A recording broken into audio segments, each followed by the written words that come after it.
बिस्मिल्लाहिर्रहमानिर्रहीम, अस्सलामुअलैकुम। मैं हूं फ़हीम अख्तर। नाज़रीन, इलेक्शन कमीशन और हुकूमत के दरमियान जो इख्तिलाफ़ात चल रहे हैं उसमें एक नई अपडेट सामने आई है और इलेक्शन कमीशन ऑफ पाकिस्तान का आज अहम इजलास हुआ है और इसी इजलास में एक बड़ा फ़ैसला ये किया गया है जिसके बाद हुकूमत और इलेक्शन कमीशन ऑफ पाकिस्तान के दरमियान जो जंग है वो अब शायद ना थम सके और जो सुलह की कोशिशें की जा रही थी शायद वो भी अब कारगर साबित ना हों, क्योंकि हुकूमत देख रही थी कि इलेक्शन कमीशन आज़म खान सवाती के इल्ज़ामात के बाद क्या जवाब देता है या फिर फवाद चौधरी की बातों के बाद क्या जवाब देता है, और इस जवाब की रोशनी में फिर बाज़ाब्ता इलेक्शन कमीशन ऑफ पाकिस्तान के साथ सुलह की कोशिश की जाएगी।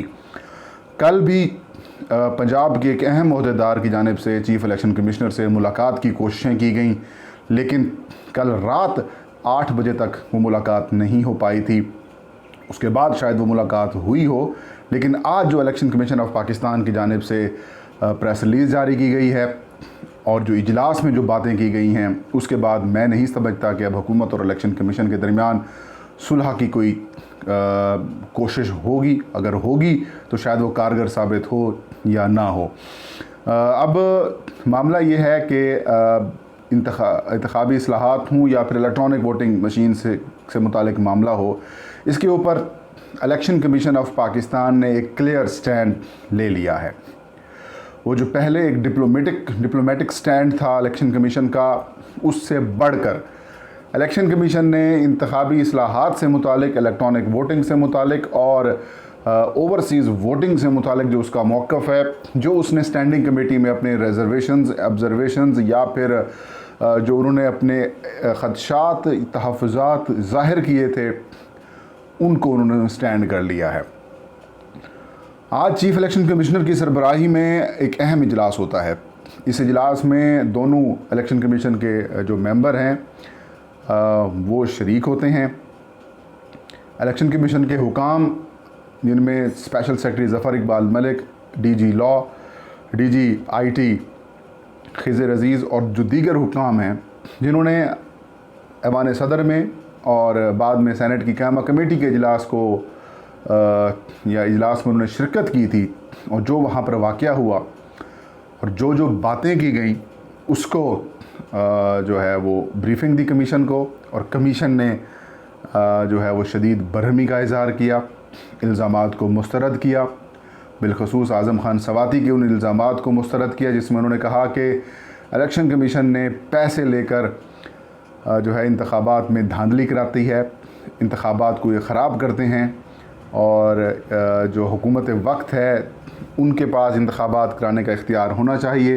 इलेक्शन कमीशन से आइनी तरमीम करके ये इख्तियार वापस ले लेना चाहिए, क्योंकि इलेक्शन कमीशन ना इंतखाबी इस्लाहात चाहता है, ना इंतखाबी अमल में शफाफियत चाहता है। लिहाजा इनके जो मामलात हैं वो ख़त्म किए जाएँ। और फ़र्त जज्बात में आकर, गुस्से में आकर उन्होंने ये बात भी कर दी कि ऐसे इदारे को फिर आग लगा देनी चाहिए। उसके बाद उन्होंने ये अल्फाज वापस लिए और कमेटी के अंदर थोड़ी सी बदनज़मी हुई। फिर जो इलेक्शन कमीशन के हुकाम थे उन्होंने इजलास का बाइकाट किया और इजलास छोड़कर वो वापस चीफ़ इलेक्शन कमिश्नर के पास आ गए।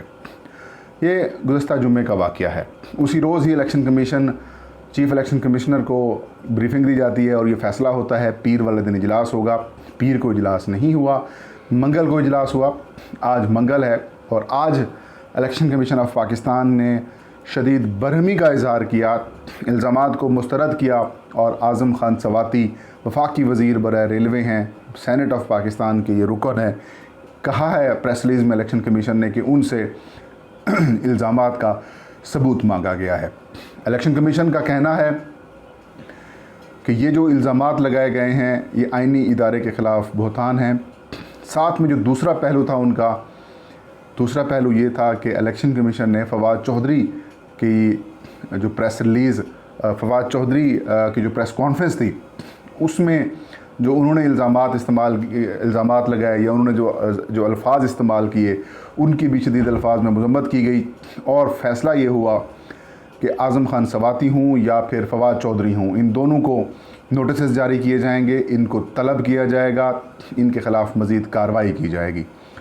इलेक्शन कमीशन ऑफ पाकिस्तान ने ना सिर्फ इन दोनों को नोटिस जारी करने का फ़ैसला किया है बल्कि सबूत भी इनसे मांगे हैं बिलखसूस आज़म सवाती से, और साथ में पैमरा को हिदायत की है कि फवाद चौधरी और जो दीगर वज़रा ने प्रेस कॉन्फ्रेंस में इल्ज़ामात लगाए हैं उसका तमाम तर जो रिकॉर्ड है वो हमें फ़राहम किया जाए ताकि फिर इनके ख़िलाफ़ मज़ीद कार्रवाई को आगे बढ़ाया जा सके। इसके अलावा इलेक्शन कमीशन सेक्रेटेरिएट को हुक्म दिया गया है कि वो ऐवान सदर में सेनेट ऑफ पाकिस्तान की कार्रवाई जो रिकॉर्ड होती है मिनट्स वो भी मंगवाए जाएं ताकि कार्रवाई मज़ीद इनिशिएट की जाए। सीधा सीधा मतलब है इलेक्शन कमीशन ने हुकूमत के ख़िलाफ़ तबले जंग बजा दिया है, खुलेआम बचा दिया है, क्योंकि ये दोनों जो बड़े वफाकी वज़रा समझे जाते हैं पाकिस्तान तहरीक इंसाफ की कैबिनेट में, और बिलखसूस Fawad Chaudhry federal minister for information हैं और इमरान ख़ान के काफ़ी करीब हैं, और आज़म खान सवाती, इन दोनों को तलब किया गया है। हमारे ज़राए हैं नाज़रीन वो ये बता रहे थे कि गवर्नर पंजाब जो चौधरी सरवर हैं उन्होंने चीफ़ इलेक्शन कमिश्नर से रब्ते की कोशिश की, रब्ता नहीं हो पाया। मुलाकात करनी चाहिए कल उन्होंने इलेक्शन कमीशन ऑफ पाकिस्तान में, लेकिन मुलाकात नहीं हो पाई। इसके बाद रात गए तक इम्कान था कि शायद चीफ़ इलेक्शन कमिश्नर और उनकी मुलाकात हो पाए। रात 8 बजे तक मैंने चेक किया तो मुलाकात तब तक नहीं हुई थी। कोशिशें की जा रही हैं। Attorney general of Pakistan Khalid Javed Khan से भी वज़ीर आज़म इमरान ख़ान का रब्ता हुआ तो वज़ीर आज़म ने उन्हें यही कहा कि इलेक्शन कमीशन से हम महाजराई नहीं चाहते। तो खालिद जावेद ख़ान ने भी यही कहा कि जल्द इलेक्शन कमीशन ऑफ पाकिस्तान से बात होगी, वो एक आईनी इदारा है, हम उनके साथ इख्तलाफात नहीं चाहते।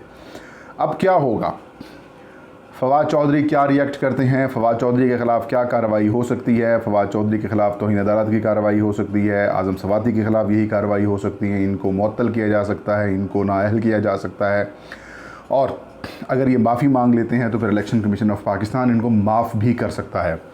लेकिन एक बात तो क्लियर है, इलेक्शन कमीशन ने एक मुकम्मल साइड इख्तियार कर ली है। उन्होंने हुकूमत को मुकम्मल तौर पर जो है वो टफ़ टाइम देने का फ़ैसला भी कर लिया है, और कमीशन का ये समझना है कि जिस किस्म के इल्ज़ामात लगाए गए हैं वो नामुनासिब और बेबुनियाद हैं, जिसकी सख्ती से तरदीद भी की जाती है और मज़म्मत भी की जाती है। ना सिर्फ मज़म्मत करते हैं बल्कि कार्रवाई भी करेंगे। अब इलेक्ट्रॉनिक वोटिंग मशीन को लेकर हुकूमत और जो इलेक्शन कमीशन के तनाज़ा है वो बढ़ता जा रहा है, और क्लियरली जो कार्रवाई का ऐलान है ये इसका मतलब ये है कि अब हुकूमत के साथ ना सुलह होगी, ना सुलह को दरवाज़ा जो है वो खुला रखा जाएगा। लेकिन रियासत के एक पिलर्स में से एक पिलर है इलेक्शन कमीशन और हुकूमत, तो इनके दरमियान जो इख्तलाफात हैं इससे रियासत को ही नुकसान होगा, और इम्कान ये है कि शायद इलेक्शन कमीशन को ये गुस्सा जो आया है, उनकी जिस तरीके से पब्लिकली तजलील की गई है, शायद इसका वो गुस्सा जो है वो इस प्रेस रिलीज़ के ज़रिए वो निकाल लें, और शायद उसके बाद कुछ मामलात इनके बेहतर हों। लेकिन जो प्रेस रिलीज़ में अल्फाज इस्तेमाल किए गए हैं और जिस किस्म की उनको तलबी की गई है इसके बाद मेरे ख्याल में अब मामलात ज़्यादा बिगड़ने के इम्कानात हैं। तो नाज़रीन, ये थी आज की वीडियो। इंशाल्लाह इस हवाले से मज़ीद अगर कोई अपडेट आती है तो आपके साथ शेयर करेंगे। तब तक मुझे इजाज़त दीजिए। अपना और अपने चाहने वालों को बहुत सारा ख्याल रखें। अल्लाह हम सब का हामी नासिर।